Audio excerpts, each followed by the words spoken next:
Dilip Kalantri, I am a businessman. मेरे काफ़ी Muslim friends थे, वो अक्सर कहते थे मुझे कि इस्लाम में ब्याज से धंधा मतलब पैसा लेके धंधा करना गलत है। मुझे अक्सर विचार आता था कि ये कैसे डेवलपमेंट होगा, लेकिन आज का प्रेजेंट सिनेरियो पूरे दुनिया का देखते हुए एक मानना पड़ रहा है कि जिसने अपना घर गिरवी रख के कर्ज लिया और प्रॉफिट जिसमें मिलता है उस शेयर बाजार में लगाया, उनका घर भी तबाह हो गया। ये जो साइंस आज आपने बताया कि इस्लाम एक साइंस है, जैसे साइंस के ऊपर भी काम करता है, तो ये जो बात उन्होंने आज के 1400 साल पहले अगर कही होगी कि ब्याज लेना गलत है, हराम है, उसके पीछे इसकी क्या फिलॉसफी थी, ये मैं जानना चाहूँगा सर। भाई साहब ने बहुत अच्छा सवाल पूछा कि इस्लाम में उनके बहुत से दोस्त मुसलमान दोस्त कहते हैं कि ब्याज लेना हराम है। वो ये नहीं जानते थे क्यों हराम है, लेकिन अभी पता चला कि जो दुनिया की हालत है इकोनॉमिक मेल्टडाउन में, वो जानना चाहते हैं क्यों ये हराम है। और कुरान मजीद में कम से कम 8 जगह लिखा है ब्याज के बारे में। तो ब्याज लफ्ज है अरबी में रिबा, सूरह निसा में, सूरह इमरान में, और कहा गया है सूरह बकरा में सूरह नंबर 2 आयत नंबर 278 और 279 में कि आप ब्याज से दूर हो, और जो कोई ब्याज से दूर नहीं होगा अल्लाह और अल्लाह के रसूल उन पर ऐलान जंग करेंगे। ब्याज इतनी बुरी बात है, गुनाह कबीरा है, और गुनाह कबीरा में इमाम अदहबी ने उसे 11वें नंबर पे रखा। 70 गुनाह कबीरा में 11वें नंबर पे रखा। भाई साहब पूछे क्यों बुरा है?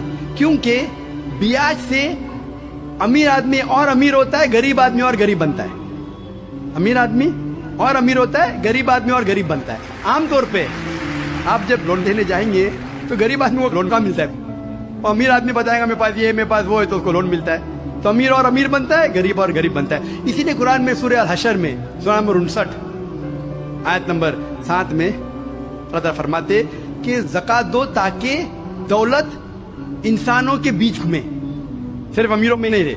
और ब्याज से क्या होता है? इन इस्लामिक फिलॉसफी हम कहते हैं प्रॉफिट एंड लॉस शेयरिंग। मुनाफा और नुकसान को हम बांटेंगे। मुनाफा और नुकसान बांटने से पूरी इकोनॉमी तरक्की करती है। और ब्याज से आप बैंक में ब्याज लेते हैं, मुनाफा या नुकसान 8%, 10%, 12% आपको देना ही देना, नुकसान या मुनाफा। लेकिन आप देखते शेयरिंग ऑफ द रिस्पॉन्सिबिलिटी, अगर नुकसान हुआ तो हम नुकसान शेयर करेंगे, प्रॉफिट हुआ प्रॉफिट शेयर करेंगे।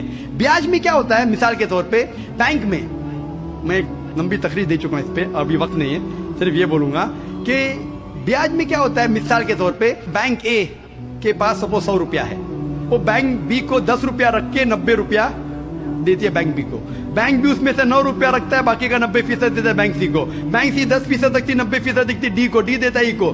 तो लोग कहते हैं मार्केट में हजारों रुपये है कितने? 100 रुपया। तो आज की तहकीक कहते हैं मार्केट में फ्लोट हो रहा है $6 ट्रिलियन, है तो कुछ नहीं, बहुत कम फ्लोट हो रहा है $6 ट्रिलियन। एक जन बेचता है, सब लोग बेचने शुरू होते। लीमैन ब्रदर्स, कौन सोच सकता था कि लीमैन ब्रदर नंबर 1 बेच जाएगा? उसके बाद सिटी ग्रुप, एक बेटा सब बेचते गए पूरी दुनिया में एक के बाद एक। तो क्योंकि it doesn't improve the society. Islamic पे के अंदर जांच पड़ताल होती, किसको लोन देना किसको नहीं देना, प्रॉफिट एंड लॉस शेयरिंग है। सन 1980 में बैंक फंड करती थी गैम्बलिंग डेन को, शराब खाने को, कॉमन हो गया। इसके बारे में अगर तकरीर मेरी सुनेंगे, interest free economy promulgated by the Quran, रिबा किस तरीके से हराम है उसके ऊपर तकरीर मैंने की है। अगर वो सुनेंगे उसमें और डिटेल में मैं तस्करा कराऊं क्यों इंटरेस्ट हराम है। लेकिन इन शॉर्ट वापिस से आज Japan, America sending emissaries Islamic bank के बारे में जानने के लिए। हमारी गवर्नमेंट के पास हम गए थे, मैं फाइनेंस मिनिस्टर चिदम्बरम जो फाइनेंस मिनिस्टर थे उनसे जिक्र किया था कि अब इस्लामिक बैंकिंग क्यों नहीं शुरू? इंशाल्लाह करेंगे, जब मेरी मुलाकात हुई थी जद्दा में। लेकिन आरबीआई परमिशन नहीं दे रही है क्योंकि उन्हें तहकीक नहीं की। इंग्लैंड दे चुकी है, कई ममालिक दे चुके। इंडिया भी अगर इस्लामिक बैंक हो जिसमें प्रॉफिट एंड लॉस शेयरिंग है, अगर उसकी इजाजत दी तो इंशाल्लाह इंडियन इकोनॉमी भी बढ़ेगी इंशाल्लाह। Hope the answer the question.